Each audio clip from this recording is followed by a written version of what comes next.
زمانی صاحب استقلالی مملکت برای رشد ساحه‌های مختلف کشور امکانات‌های شایسته فراهم آورد. دولت و حکومت جمهوری تاجیکستان از سالهای اول صاحب استقلالی اومید بر رشد تفکر ذهنی، دانش اندوزی و قابلیت جهانبینی نسل جوان کشور توجه بیشتر ظاهر نمود. جوانان ما با درک این نقطه مهم در روحیه و تندرستی و احترام ارزش‌های ملی به پایان می‌رسند. برگزاری ازمونی جمهوریوی توجیکستان-وطنی عزیز من و فروغ صبح دانایی کتاب است در طینت جوانان احساس ارج گذاشتن به فرهنگ و آیین‌های نک نیاگان را بیدار می‌سازد. ازمون جمهوریوی توجیکستان-وطنی عزیز من بخشیده به 30 سالگی استقلال دولتی جمهوری توجیکستان طی 2 سال است که در جمهوری توجیکستان برگزار گردید و علاقه نتیجه‌های این ازمون ثابت نمود که جوانان صاحب استعداد و دوستداران این ازمون در جمهوری توجیکستان خیلی زیاد می‌باشند و زوبر کریموف ساکن شهر دوشنبه یکی از اشتراکچیان فعال و موفق این ازمون جمهوریوی در نامیناسیون سراینده اکادمی می باشد که جای یکم را در این نامیناسیون اشغال نمود.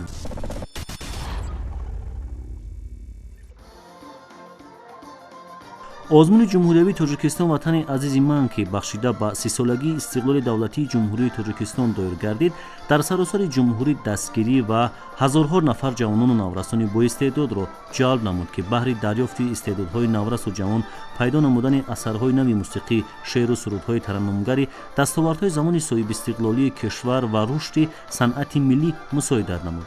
زوبر کریموف یکی از اشتراکچیان فعال این ازمون به حساب می رود که با یک مهارت والا و استعداد فوق‌العاده توانست در این ازمون شرکت ورزیده غالبیت را به دست بیاورد. ما میناداری خود را با پرزیدنت جمهوری تاجیکستان پیشوای ملت اساسگذار صلح و وحدت ملی محترم اموال رحمان میرسونم که با ما نورسان برای اشتراک کردن در چنین آزمون‌هاش خیلی شرایط‌های خوب فراهم آوردند. آزمون جمهوری تاجیکستان-وطنی عزیز من برای من تجربه فراموش نشونده بخشید. این سال در این آزمون من بار اول در ارکستر زنده سراییدم و به من خیلی پسند آمد و دوستان زیاده از منطقه های گوناگون پیدا کردم. У Каримова Зубера, он здесь обучается во 2-й год, он замечательный мальчик, одаренный мальчик, талантливый. 2-й год обучения показал, что у него особые данные ребят в нашей школе, что касается именно исполнения вокального академического исполнения. زوبر کریموف اشتراکچی فعال ازمون جمهوریوی توجیکستان-وطنی عزیز من خواننده صنف هفتم مؤسسه دولتی مکتب اینترنت مخصوصی موسیقی جمهوریوی به نام زیادالله شهیدی می باشد که از اشتراک و غالبیتش در این ازمون اهل همسبقانش خوشنود گردیدند. من کبوتا فتانه همصنف زوبر، من خیلی خوشحالم که کریموف زوبر همصنف من در ازمون توجیکستان-وطنی عزیز من اشتراک کرد و جای اول را اشغال نمود. من هم در این سال میخواهم در ازمون توجیکستان-وطنی عزیز من اشتراک نمویم و مثل زوبر غالب شوم. من محیدین و مینه شادمانم، خواننده مکتب اینترنتی میانه مخصوصی موسیقی جمهوریوی به نام زیادالله شهیدی که از مؤسسه ما زوبر تا دوری جمهوریوی اشتراک ورزیده صاحب جای اول گشت. ما از این خیلی شاد هستیم و هنر و مهارت خودش را بسیار خوب نشان داد و من میخواهم که باز از این آزمون‌های بلندتر و در صحنه‌های کلانتر اشتراک ورزد. واقعا برگزاری این گونه آزمون‌ها می‌تواند در دریافت استعدادهای نوی ساحه صنعت، رشد منبعده ملکه و مهارت کسبی دوستداران صنعت موسیقی نقش کلیدی بازد. زوبر کریموف اشتراکچی فعال آزمون جمهوریوی توجیکستان-وطنی عزیز من در برابر تحصیل در مؤسسه دولتی مکتب اینترنتی مخصوصی موسیقی جمهوریوی به نام زیادالله شهیدی بودند. اینچنین در مؤسسه دولتی مکتب بچگانه صنعت به نام محیدین امینزاده شهر دوشنبه در شعبه آوازخوانی اکادمی زیر راهبری زهرا علیوه تحصیل می‌نماید. در واقع زوبر کریموف استعداد خوب سرایندگی در ژانر اکادمی داشته. در این جاده صدای خوب و استعداد ناتکرار دارد. در جوش حیاتی نو آغازی تو را دیدم، با بزم و ثباتی نو پروازی تو را دیدم، با خطی براتی نو پروازی تو را دیدم. مشهوری جهان منظوری زمان، پای تختی من عودی بختی من، شهریم دوشنبه دوشنبه.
واقعا برگزاری ازمون جمهوریوی تاجیکستان وطن عزیز من بهر ترغیب صنعت اصیل، باز هم غنیتر گردانیدن فضای معنوی جامعه معاصر و عنعنه‌های ارزشمند ملی و میراثی پرقناوت نیاگان نقش بزرگ می‌گذارد.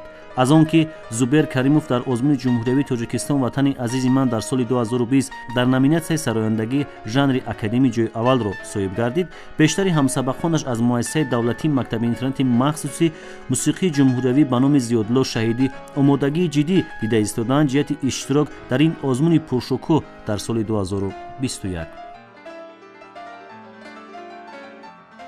من برهان منظورات همسینف زوبر، خیلی خوشحالم که همسینفمون زوبر در ازمون تاجیکستان وطن از من اشتراک کرده، جای اول را گرفت و من هم میخواهم که با مثل زوبر هم خیلی ازمون ها در اشتراک کرده غالب شوم. من در ازمون جمهوریوی تاجیکستان وطن عزیز من در دور نهایی سرودی رسپوبلیکای من را خواندم. در دل را برایت وانمودم، تو را در دیده و دل جان نمودم، بعد از جانی خود ما نمودم، با وصفت شهری نو اینشان نمودم.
дар баробари таҳсили хуб ва интизоми намунавӣ дар муассиса Зубер Каримов дар театри давлатии академии опера ва балети ба номи Садриддин Айнӣ дар назди ҳунарманди халқии Тоҷикистон Адҳам Холиқов нозукиҳои санъату мусиқиро низ аз бар мекунад.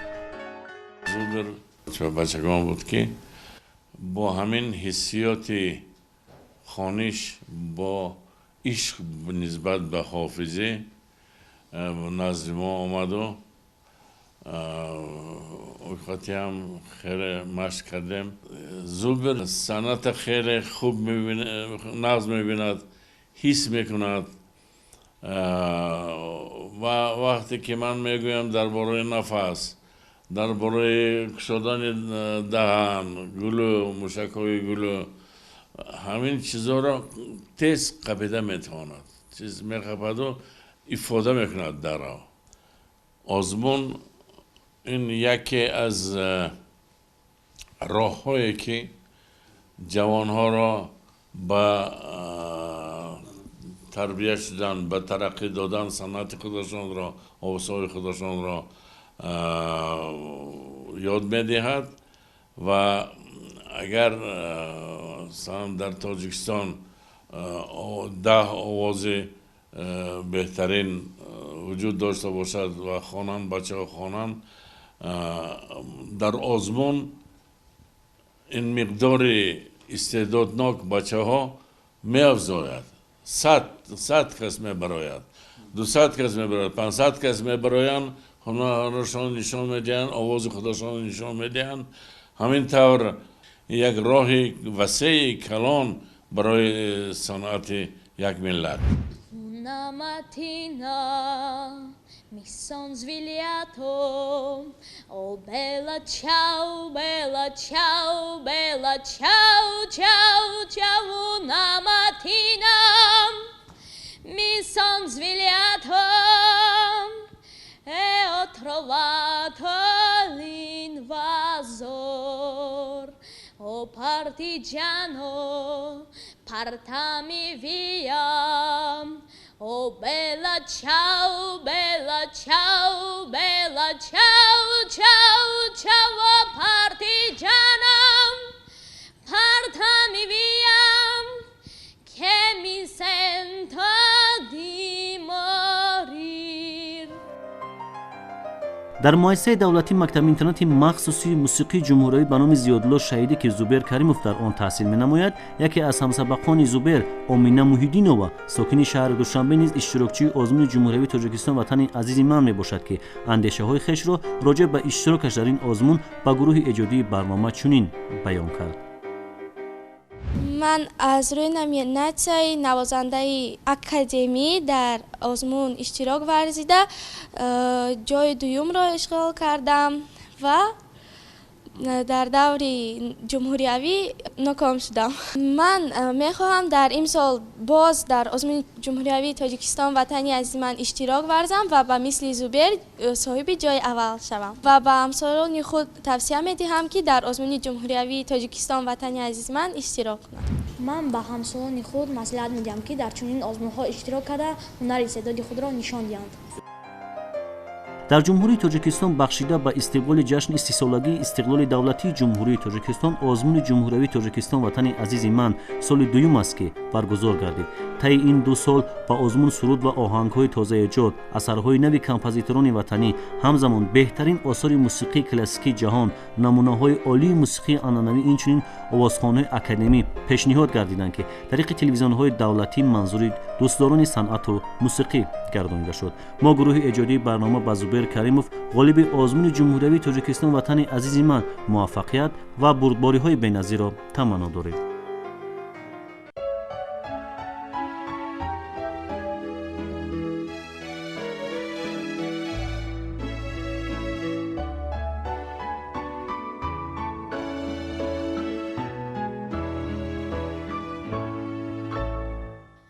Sul mare luccica l'astro d'argento, placide l'onda, prospero il vento.